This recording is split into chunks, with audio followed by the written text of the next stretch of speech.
Bonjour à tout le monde. Bonjour à mes chers parents, ici à Laos. Je fais cette vidéo ce matin pour éclairer la lanterne des uns et des autres sur ce qui s'est passé à Guéguédou jusqu'à aujourd'hui et ce qui se passe maintenant. Mais ma motivation repose sur des allégations faites ou qui courent actuellement dans un certain milieu, un milieu soi-disant intellectuel des jeunes Kissiens qui sont à Conakry là-bas, qui veulent intoxiquer et empoisonner l'esprit et la mentalité et la conscience de nos parents à la base à Guéguédou sur un prétendu rapprochement de Eli Kamano et de Dame Sata Diakité. Parce qu'ils auraient vu une vidéo circuler sur les réseaux sociaux et que dans cette vidéo, ils m'auraient aperçu, ils m'auraient vu en train de tendre la main à Dame Sata Diakité. Et donc, ça devient aujourd'hui un argument pour eux, pour dire à tout le monde, pour me vilipender, pour ternir mon image, en disant qu'ils se sont battus pour moi et que aujourd'hui j'ai accepté de donner la main à cette dame et que j'aurais déçu la communauté, j'ai déçu la jeunesse parce que Sata, avec tout ce qu'il a fait, avec tout ce qu'elle a fait, avec tout ce qu'elle m'a fait, qu'elle ne méritait pas d'être pardonnée par moi, d'après eux. J'aimerais d'abord commencer par le commencement. En 2019, 1er janvier 2019, encore une fois, ceux qui m'ont combattu et qui ont poussé Sata Diakité à venir m'agresser physiquement étaient opposés à la même Sata lors de Makona 2019, ici même à Guéguédou. Moi, je viens en tant que fils de Guéguédou pour apporter mon soutien à une association de jeunes. Parce que ils étaient dans tous les états, ils pleuraient de toutes les larmes du monde que si je ne venais pas, cette dame allait les enterrer. Enterrer le cadre et c'était fini pour eux. J'ai accepté de venir en tant que fils. J'ai apporté mon soutien. Mais la remarque que j'aimerais faire à ce niveau, c'est que avec tout le mal qu'on a fait ou que j'ai pu faire à cette dame en venant soutenir le cadre de concertation, en détournant le public vers le podium du cadre de concertation, cette dame ne s'était jamais attaquée à moi. Il faut que vous reteniez ce passage-là. Avec tout le poids que j'ai apporté, avec tout le poids que j'ai eu, la pression que j'ai eu à mettre sur la population, en termes de sensibilisation, en termes de prestations scéniques, la dame,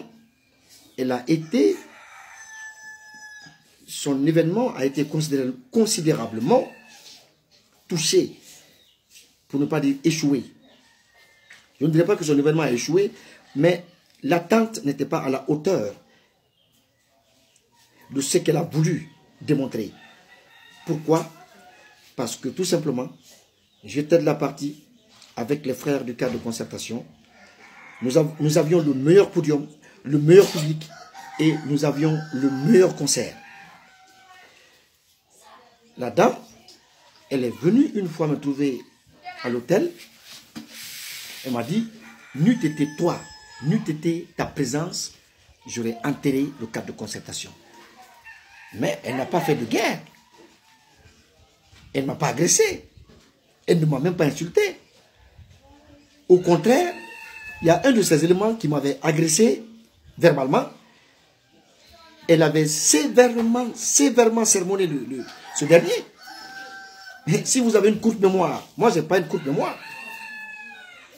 Si aujourd'hui, vous avez accepté d'être avec elle, quel est le courage de venir m'agresser? C'est que vous étiez derrière. C'est vous qui lui avez dit de venir m'agresser.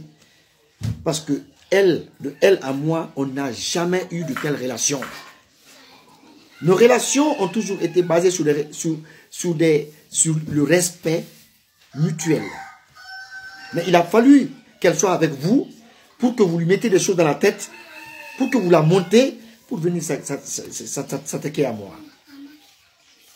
Encore une fois, je le répète, je l'avais dit lors de ma sortie de prison à Zédekoré, ce que j'ai subi, je l'ai subi comme un sacrifice pour Guéguédou. Je l'ai subi comme un sacrifice pour Guéguédou. Parce que si quelqu'un doit se plaindre du comportement de Sata Diakité, ce n'est pas moi. C'est nos parents qui ont fait d'elle une reine ici à Guéguédou. Moi, je ne suis pas à Guéguédou. Mais je suis venu, j'ai accompli ma mission.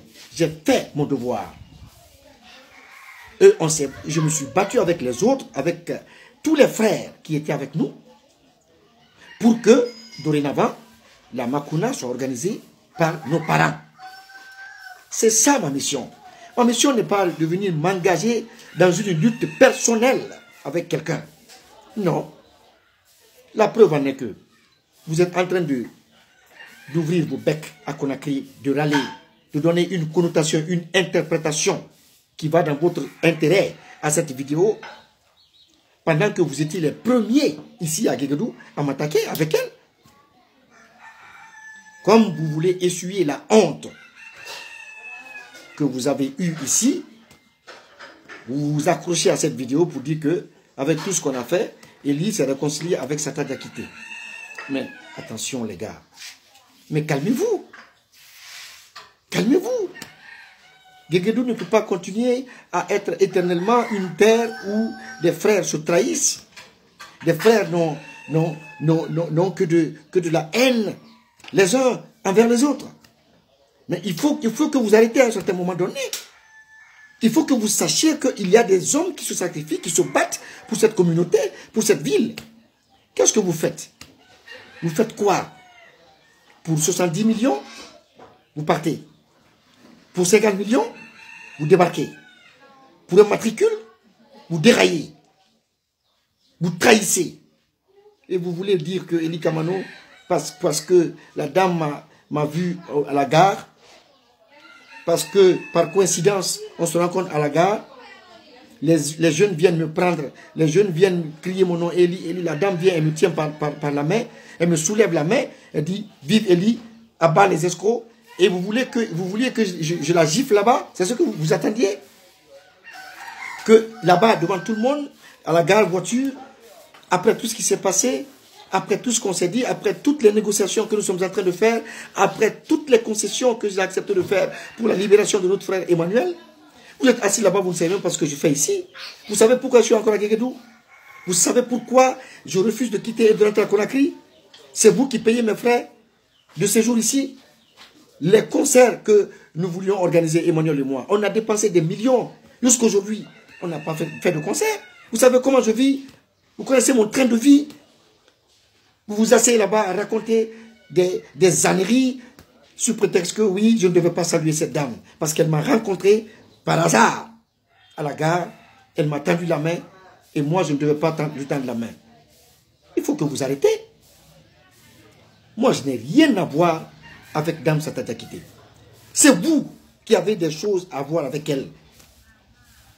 Apprenez-vous à vous-même. Ne vous apprenez pas à moi. J'ai fait quoi de mal dans ça en acceptant sa salutation? Mais arrêtez. J'ai mené mon combat et je suis prêt à le refaire.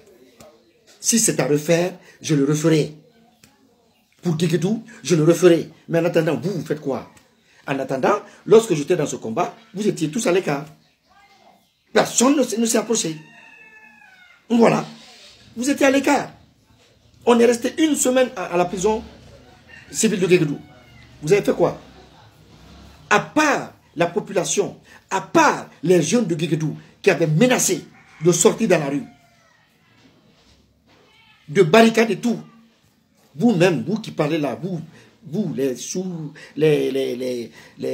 intellectuels, soi-disant intellectuels du fils de Guéguédou, là, qui parlait à Conakry, qui dit qu'il y a trahi, il ne devait pas saluer Sata, parce que, avec tout ce que Sata a fait, vous connaissez ce que je suis en train de faire comme sacrifice pour Emmanuel. Alors, pour votre gouvernement, si je suis encore à Guéguédou, c'est parce que j'ai décidé de ne pas quitter tant que mon frère Emmanuel est en prison.